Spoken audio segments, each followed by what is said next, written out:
Hello everyone, welcome to my channel logic Pathshala. तो polity की video start करेंगे। आज हम जानेंगे संविधान के जो महत्वपूर्ण अनुच्छेद हैं और जो अनुसूचियां हैं उनसे रिलेटेड आज आपके प्रश्न किए जाएंगे। इससे पहले हमने एक वीडियो कंप्लीट कर ली है जो संविधान के निर्माण से रिलेटेड, वहां पे आपको सभी तरह के क्वेश्चन जो है वो करा दिए हैं।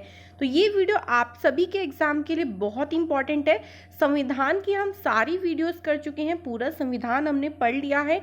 तो सारी ही वीडियो के डिस्क्रिप्शंस आपको प्लेलिस्ट में, आपको डिस्क्रिप्शन बॉक्स में प्रोवाइड कराए जाएंगे, वहां से आप चेक करें ज़रूर। तो आज हम प्रश्न करने से पहले थोड़े से अनुच्छेद, जो महत्वपूर्ण अनुच्छेद हैं जो एग्जाम में बार बार पूछे ही जाते हैं, उन अनुच्छेदों को एक बार देख लेते हैं और अनुसूचियां कितनी हैं। तो देखिए, थोड़ी सी एक बात मैं आपको बता देती हूँ। जब संविधान का निर्माण हुआ उस टाइम अनुच्छेद, संविधान में टोटल कितने अनुच्छेद है? 395 अनुच्छेद है, 22 संविधान के भाग हैं। और एक बात ध्यान रखना, यहाँ पे जब संविधान का निर्माण हुआ था तब 8 अनुसूचियां थी। ठीक है, 395 अनुच्छेद, 22 भाग और 8 अनुसूचियां थी। लेकिन वर्तमान समय में अनुच्छेद 395 ही है, भाग 22 ही है, लेकिन अनुसूचियां जो है वो 8 से कितनी हो गई हैं? 12 हो गई हैं। तो मैं आपको यहाँ पे 12 अनुसूची के बारे में भी बताने वाली हूँ। तो ये वीडियो बिल्कुल नहीं छोड़नी है। अगर आपको वीडियो पसंद आए तो आप इसे लाइक ज़रूर करें, शेयर करें and please subscribe my channel. तो स्टार्ट करते हैं, देखते हैं संविधान के महत्वपूर्ण अनुच्छेद। तो देखिए, अनुच्छेद फर्स्ट से लेकर फोर्थ तक आपको मैंने इन सभी अनुच्छेद का डिटेल वीडियोस में करवा रखा है पॉलिटी की, तो check out the description box. तो फर्स्ट से लेके फोर्थ तक अनुच्छेद में हमें बताया गया है भारत के भूभाग, नए राज्यों के गठन, मौजूदा राज्यों के नामों में परिवर्तन। मतलब जो नए राज्य बनाए जाते हैं या फिर किसी राज्य का नाम परिवर्तित करना है, तो उस सभी का संबंध अनुच्छेद 1 से 4 के बीच में दिया गया है। नेक्स्ट आर्टिकल है हमारा 5 से लेके 11 तक, जिसमें हमें नागरिकता के विभिन्न अधिकारों बताए गए। नागरिकता मतलब हमारी जो सिटीजनशिप है उसके अधिकारों के बारे में अनुच्छेद 5 से लेके 11 तक बताया गया है। आगे हमारा देखिए अनुच्छेद है 12 से 35 तक, यानी आर्टिकल 12 से लेके 35 तक के में बताए गए हैं मौलिक अधिकारों का वर्णन। यानी मौलिक अधिकार हमारे कौन कौन से हैं, जैसे अस्पृश्यता का अंत हो गया, समानता का अधिकार हो गया, इन सभी मौलिक अधिकारों का वर्णन आर्टिकल 12 से लेके 35 में दिया गया है। आगे हमारा आते हैं आर्टिकल 36 से 51। बहुत ही इंपॉर्टेंट आर्टिकल है ये दोनों, मौलिक अधिकार और अनुच्छेद 36 से लेके 51 में, जिसमें हमें हमारे राज्य के नीति निर्देशक सिद्धांत बताए गए हैं। इन वाली वीडियोस को आप ज़रूर देखें, क्योंकि यहाँ से हमेशा ही क्वेश्चन पूछा जाता है। आगे बढ़ते हैं तो आर्टिकल 51A, ये काफ़ी इंपॉर्टेंट है इसलिए इसको मैंने अलग से बताया है। इस भाग को 42वें संविधान संशोधन द्वारा 1976 में जोड़ा गया था, जिसमें नागरिकों के मौलिक कर्तव्य शामिल हैं। तो 51 के ए में मौलिक कर्तव्य शामिल है, इसे 42वें संविधान संशोधन के द्वारा जोड़ा गया था। आगे आर्टिकल में देखिए कौन कौन से हैं। 152 से लेके 237 आर्टिकल तक राज्य स्तर पर सरकार से संबंधित है। मतलब जो राज्य स्तर की सरकारें होती हैं उनसे संबंधित आर्टिकल है हमारे 152 से लेके 237 तक। आर्टिकल 238 बताता है, ये पूरा राज्यों से संबंधित है। आर्टिकल कौन सा? 238। तो ये जितने आर्टिकल हैं आप प्लीज़ इनको नोट डाउन कर लीजिए, बिकॉज ये आर्टिकल हमेशा पूछे जाते हैं। इसलिए मैंने क्वेश्चन कराने से पहले सोचा आपको आर्टिकल बता दूं थोड़े से। आर्टिकल 239 से लेके 241 में दिया गया है संघ शासित प्रदेश, यानी जो यूनियन टेरिटरीज होती हैं उनके बारे में कौन से आर्टिकल्स में है? 239 से लेके 241। और जो स्टेट है, जो राज्य है, उनसे संबंधित आर्टिकल 238 है। बहुत ही इंपॉर्टेंट आर्टिकल है, ध्यान रखना है। आगे देखिए 244 और 244 का ए संबंधित है अनुसूचित और जनजातीय क्षेत्रों से, यानी एससी और एसटी से जो आर्टिकल संबंधित है वो 244 और 244 ए है। अनुच्छेद 264 से लेके 300 ए के बीच में दिया गया है संघ और राज्यों के बीच राजस्व के वितरण और वित्त आयोग आदि की नियुक्ति से संबंधित है। मतलब जो राजस्व, यानी जो आप राजस्व को एक तरीके से ले, जो पैसा है जो संघ यानी केंद्र और राज्य के बीच बांटा जाएगा, उसका सारा विवरण 264 और 300 ए के बीच में दिया गया है। आगे आर्टिकल है हमारे पास अनुच्छेद 301 से 307 में भारत के भूभाग के भीतर व्यापार, वाणिज्य और समागम से संबंधित है कि आप भारत का जो क्षेत्र है उसके अंदर क्या व्यापार कर सकते हो, उसकी सारी जितना भी मतलब वहाँ पे रूल्स वगैरह बताए गए हैं वो आर्टिकल 301 से लेके 307 के बीच में बताए गए हैं। आर्टिकल 308 से लेके 323 में संघ लोक सेवा आयोग और लोक सेवा आयोगों से संबंधित है। तो 308 और 323 जो है वो यूपीएससी से हम कहते हैं संघ लोक सेवा आयोग, उससे संबंधित आर्टिकल्स हैं। नेक्स्ट हमारे पास है अनुच्छेद 324 से 329 में दिया गया है चुनाव, मतलब चुनावों से संबंधित जो भी प्रावधान है वो सभी आर्टिकल 324 से लेकर 329 में दिए गए हैं। आगे बढ़ते हैं, आर्टिकल 330 से 342 के बीच में दिया गया है भाई अनुसूचित जाति, जनजाति और आंग्ल भारतीय प्रतिनिधियों के लिए विशेष प्रावधान से संबंधित है। आंग्ल भारतीय जो एंग्लो इंडियंस होते हैं, मतलब जिनके पेरेंट्स माता पिता में से कोई एक विदेशी हो, उन्हें कहा जाता है एंग्लो इंडियंस। और जो एससी और एसटी के लोग होते हैं उनके लिए जितने भी प्रावधान है विशेष, मतलब उनका आरक्षण दिया जाता है या फिर उनके लिए जो भी प्रावधान हमारे संविधान में है, उन सभी का वर्णन 330 से 342 के बीच में दिया गया है।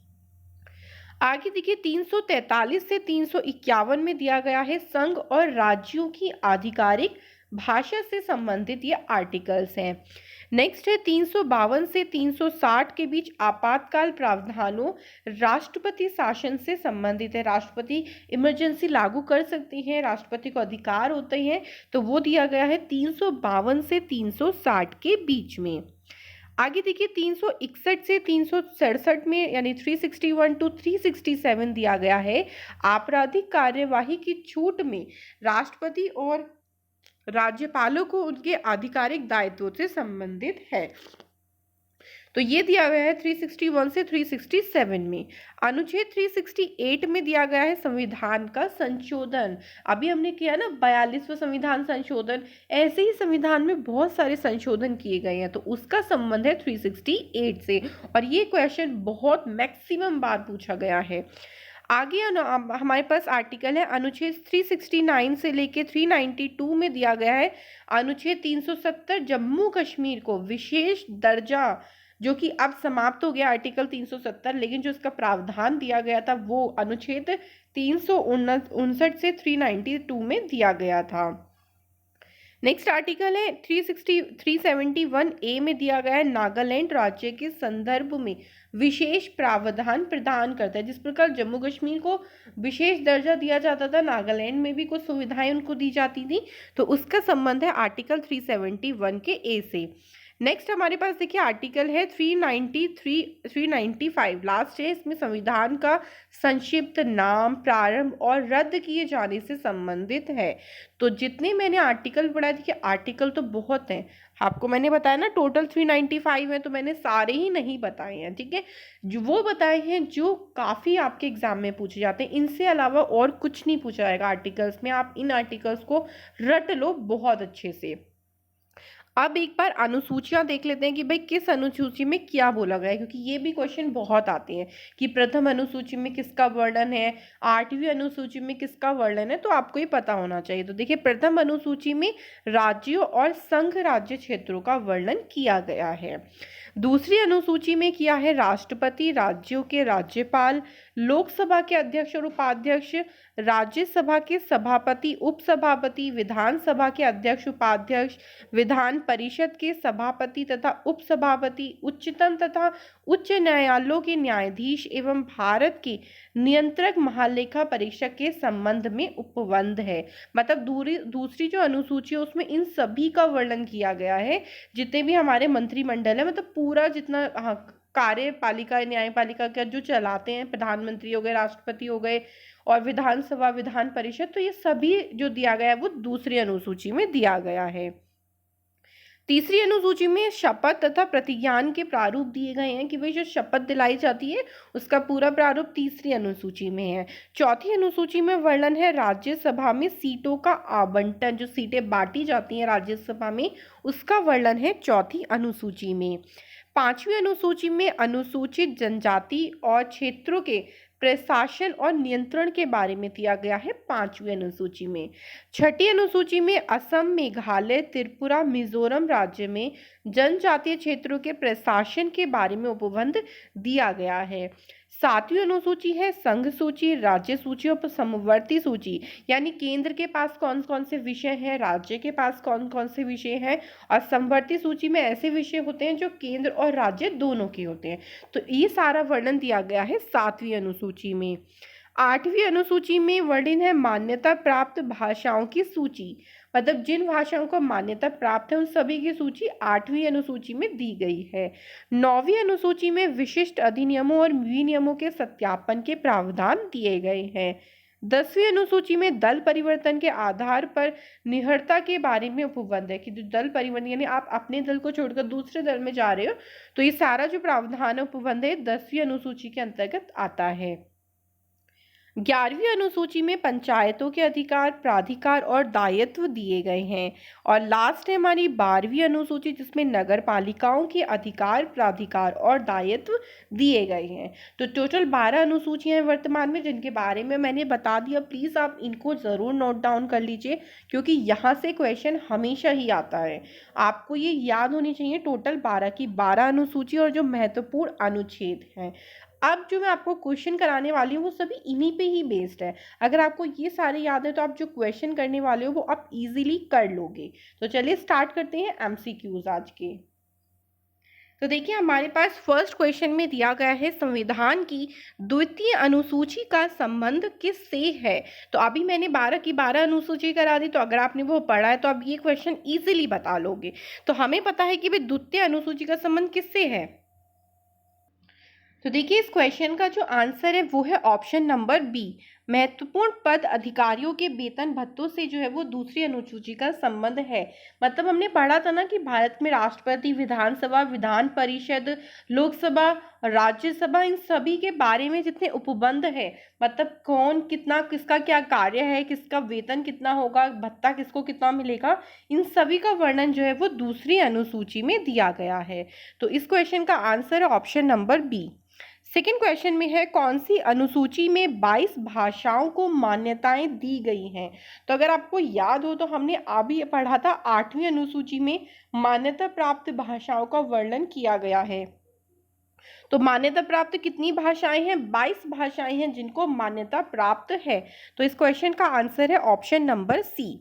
तो इसलिए मैंने आपको सारे महत्वपूर्ण अनुच्छेद जो है वो पहले ही पढ़ा दिए हैं, तो उन्हीं से ही रिलेटेड क्वेश्चंस हैं, तो आप इजीली आप क्वेश्चन सॉल्व कर सकते हो।